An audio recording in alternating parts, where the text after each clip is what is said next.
Hello, Sagittarius. Ito na yung extended reading mo for this month. Check natin energies, mga ganap, or mga dapat mong malaman.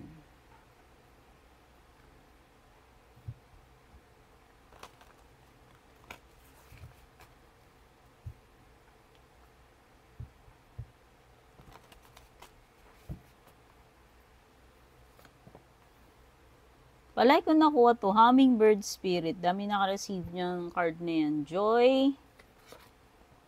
There's joy. Acceptance.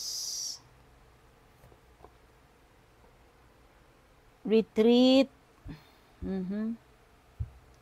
Retreat. Protection. Refuge. Ooh. Grace. So, mga kailangan mong protektahan yung energies mo, protektahan whatever needs protection about you, sa'yo, or sa family mo. It could be protecting your energy kasi meron ditong energy ng retreat, protection, refuge. Refuge is seeking shelter. So, it's also a sign ng protecting yourself. Or, pahinga. Sabihin na natin, maybe this is a much needed break, Sagittarius, this month. Where finally you can recharge your batteries, replenish your energies.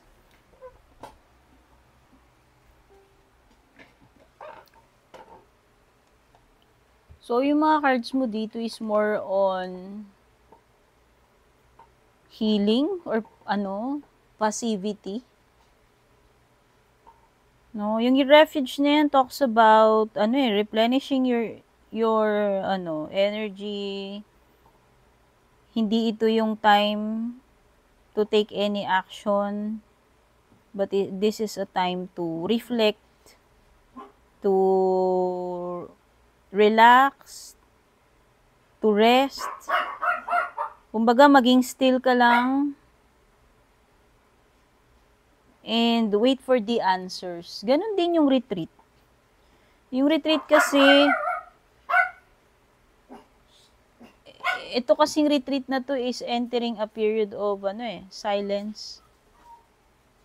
This is renewal, healing, repairing your body. This is also a period ng pagre-reflect about your life. Ano yung kailangan ng adjustments, meditation. Okay?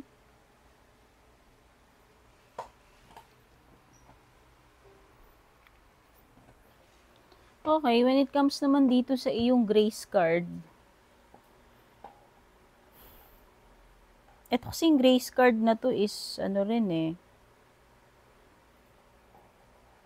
pagiging relaxed. Sinasabi dito sa card mo that your path is guided. You are protected. Ayan, dito yung card mo ng protection. Protection and grace. This is a period ng pagiging at peace, blessed, guided and protected by your angels. Kumbaga merong special forces or higher forces na nagpuprotekta sa'yo.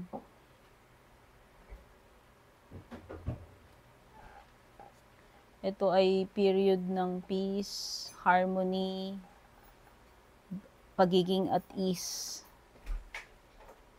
So, you are indeed blessed. So, sabi ko nga, andyan yung hindi mo kailangan mag-worry, 'di ba? Yung binanggit nga diyan kanina. It's a period of non-action. Wala kang dapat gawin but to watch the situation unfold itself. Pagdating naman dito sa iyong acceptance card, I think may mga matters na kailangan mo nang tanggapin. As they are. Okay? May isa na dyan na marireceive mo. Maaaring may mga bagay kang kailangang i-embrace na, tanggapin na lang, and pwede rin may marireceive ka talaga, which is, ito ay beautiful things, wonderful things na magkikreate ng joy para sa iyo. Overall, maganda yung energies mo. Overall, relax, kalmado, blessed, protected, and in a way, happy, no? You'll do more things that will, that will make you happy, inspire you. Kumbaga, it's the feeling of being alive, no? Na being able to do kung ano man yung gusto mong gawin and na-enjoy mo yun, wala kang iniisip na may galit sa'yo, mga alalahanin, problema, no? So, yan yung nafe-feel ko sa energy mo. It's more on creating your, your happiness this month. Kumbaga, nakafocus ka doon sa positive things, nakafocus ka doon sa mga bagay that gives you joy, peace, di ba? Yun yung mostly doon umiikot yung energies na itong mga cards mo. Sagittarius, what else? By the way, if mahilig kayo sa numbers, no? Ito yung mga numbers lumitaw sa cards 22, 41, 38, 21, 16, and 49. And if you're new here, please don't forget to subscribe, like, or follow. You can support me by sending stars, super thanks. Maraming salamat din sa mga nag-avail ng membership subscription yan. That is also a form ng support. Supporting my channel, supporting my readings. At yung mga interesado sa private reading ko, dumiretso po kayo sa Nag-iisa official Meta verified FB page ko. Nakalagay po yung link sa description. Remember, may mga gumagaya po sa page ko, may mga nagpapanggap na ako. Usually, ang ginagawa ng mga yon, i-add friend kayo or sila yung mauunang mag-reach out, mag-message sa inyo para mag-offer or manghingi ng kung ano-ano. Hindi po ako yon. Hindi ko po gagawin yun, never ko po ginawa yon. Okay? Meron kang Pisces energy. Uy, lakas ng energy ng Pisces dito. You have vision, loss, and romance. Wow. So, meron ka ring vision card. Aside from that, lumitaw yung retreat card mo.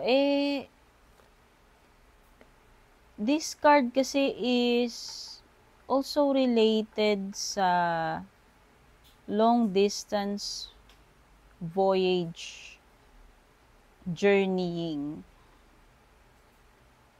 Parang malaget away from it all energy. Alam mo yung parang somewhat related siya sa The Hermit. 'Di ba? Kasi yung Hermit nagre-retreat siya, tas ito is parang you are trying to escape or get away from it all. Okay, that's the kind of energy na binibigay netong card na to. But this also card signifies na pwedeng may mga bago kang visions, interest, ideas, no? This is something na dinidream mo, ini-imagine mo.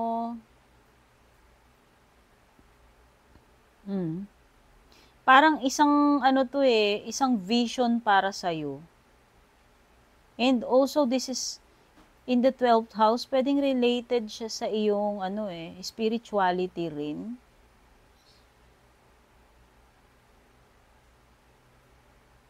Okay. Maaaring meron kang some kind of vision na balang araw, you are dreaming na itong vision na ito will give you the satisfaction, recognition, or fulfillment na hinahanap mo in your life. Okay? So, ang lalim So, medyo malalim siya.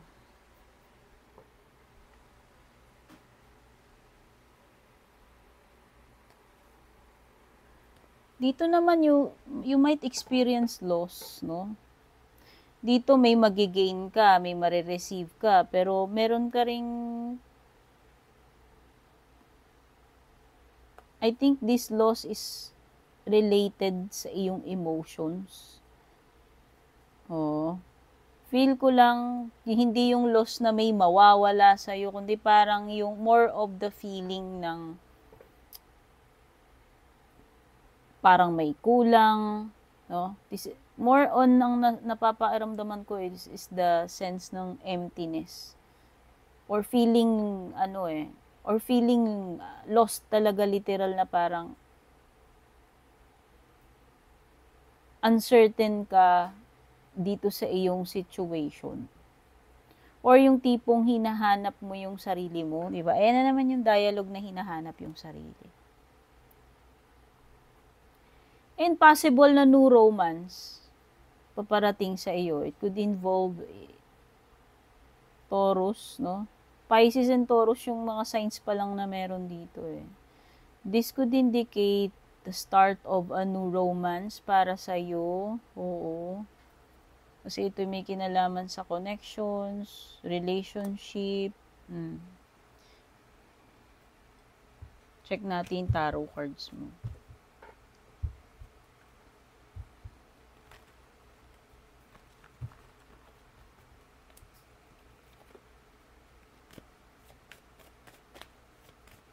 Ito kasing card na to, it could also be your intuition.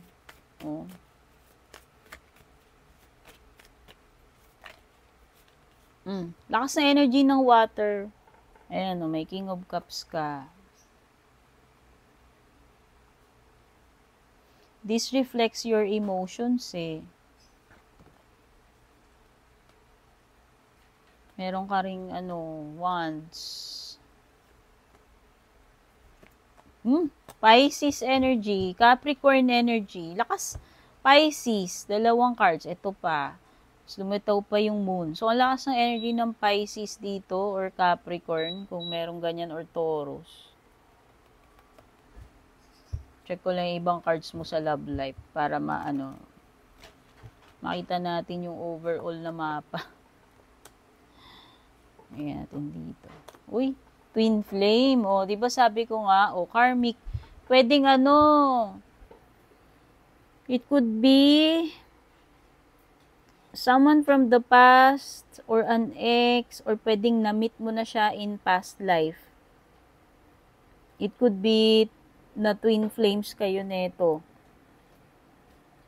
Ayan may union. So, nakikita ko, union, romance, sabi ko nga, may new connection, romantic connection, partnership na paparating sa iyo.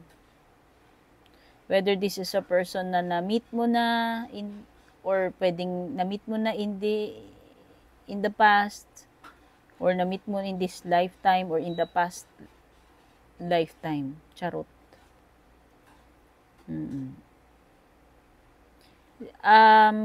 There is something about this connection na, sabi kasi karmic and sinasabi nila dyan, if it's your karmic connection, ito ay kumbaga, itong connection na to or person na to is meron kayong leksyon na dapat matutunan sa isa't isa. And hanggang hindi ninyo natututunan yung lesson na yun is patuloy kayong magtatagpo. Tama ba? Kung hindi ako nagkakamali, correct me if I'm wrong. Kasi wala naman akong alam talaga dyan sa mga karmic na yan.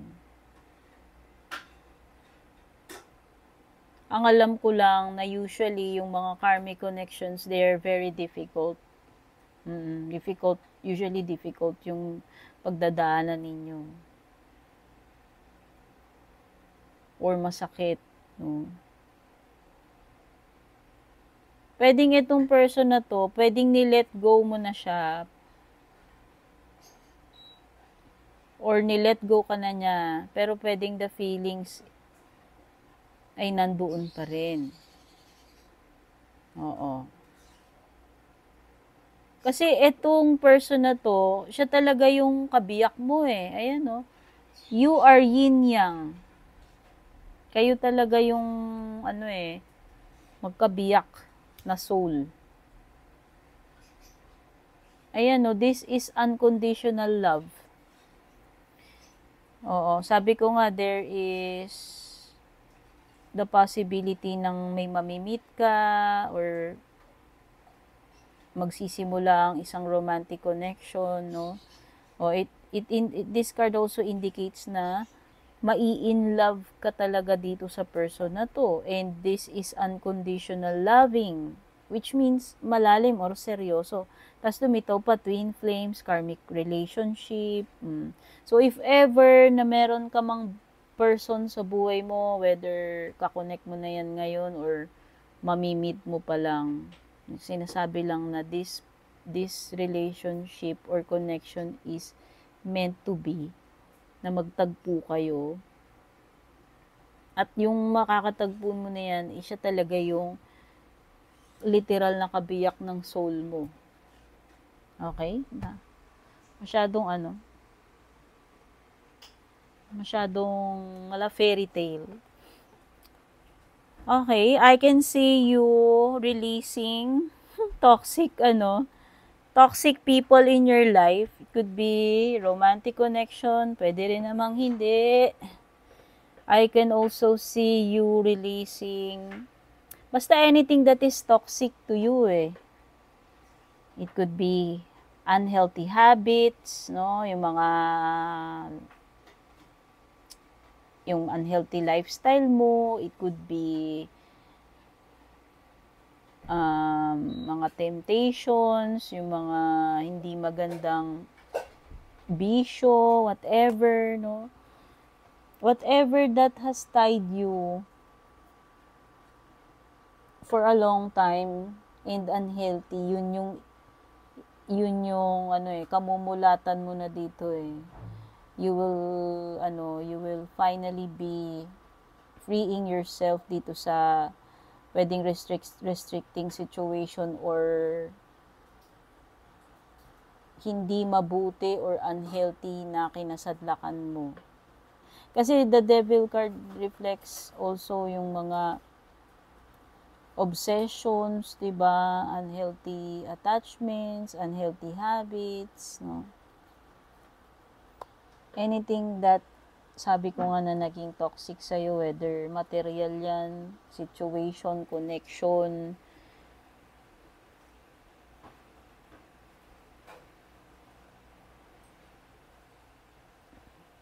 Ayan, you also have the Hangman. Kasi, nakapag-isip-isip ka na eh. Na-realize mo na eh, na alam mo na nawala namang mabuting maidudulot sa'yo tong bagay na to, sitwasyon, tao na yan. Oh, so finally, naliwanagan ka na, ayan, nag-glow na yung ulo ni Hangman. Kung nung una nakatali si Hangman, by the way, Hangman is in reversed position. Which means, kung naka-upright siya, diba, yun yung nakatali siya, nakabitin siya, wala siyang magawa. Ngayon, hindi na. No, you are finally freed doon sa pagkakasabit, sa pagkakatali na yun. So, for me, these two cards reflects dawn of enlightenment para sa'yo, Sagittarius. Okay? At saka yan, no, nakikita ko with the 7 of Wands, you are no longer resisting kung ano man yung mga dapat na mangyari or yung tamang mangyari. Hindi mo na, nakikita ko na parang isinusurrender mo na eh. Hindi mo na ipipilit. Okay? Kasi itong card mo, baliktad yung iyong 7 of Wands.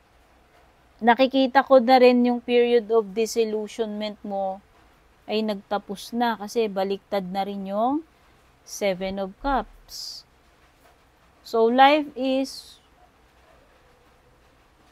more simpler kumpara before para sa'yo. Kasi natanggal na rin yung mga illusions, distractions. Alam mo yon, yung mga pampagulo ng isip mo. So, nakikita ko is mas simple, minimalist na yung approach mo dito. And hindi mo na rin ipipilit yung mga hindi na dapat ipilit. You will also no longer resist kung ano man yung mga dumarating or changes na dapat mong i-accept. So, you are more humble, you are more flexible, you are more wise, and ano ba tawag dun? Nakanoy ko yung word, nakalimutan ko. Basta you are no longer resistant sa kung ano yung mga need ng pagbabago dito sa situation mo.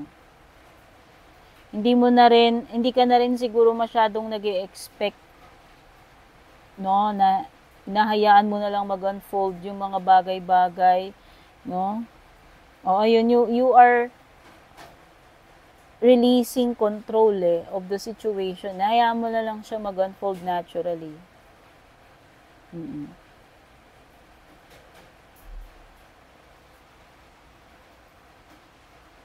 And merong something about to reveal with the Moon card. Moon card reflects your visions, dreams, fears, illusions, or emotions. And merong King of Cups dito. Someone who is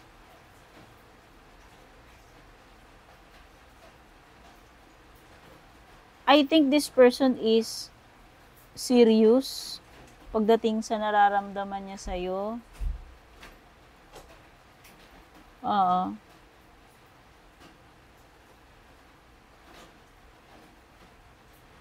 It could be a reveal na kung ano talaga yung totoong nararamdaman sa'yo nitong tao na to. It could be pagko-confess, pagpo-propose, pagtatapat ng kanyang true feelings, no? Or maybe, pwede kasing itong person na to, tinatago niya talaga yung totoong nararamdaman niya. Pero ang nasa-sense ko is, pwedeng hindi na rin niya maitago yung totoong feelings niya and eventually, sasabihin din niya or aaminin na rin niya kung ano yung totoong nararamdaman niya sa'yo. Okay. So, yan, no? Parating na partnership, romantic connection. Okay? Soulmate talaga yan, si Two of Cups. So, diba, twin flame, karmic relationship. So, yan yung mga na-pick up ko energies dito sa reading mo, Sagittarius. Don't forget to subscribe, like, follow. Take care. God bless. Babush!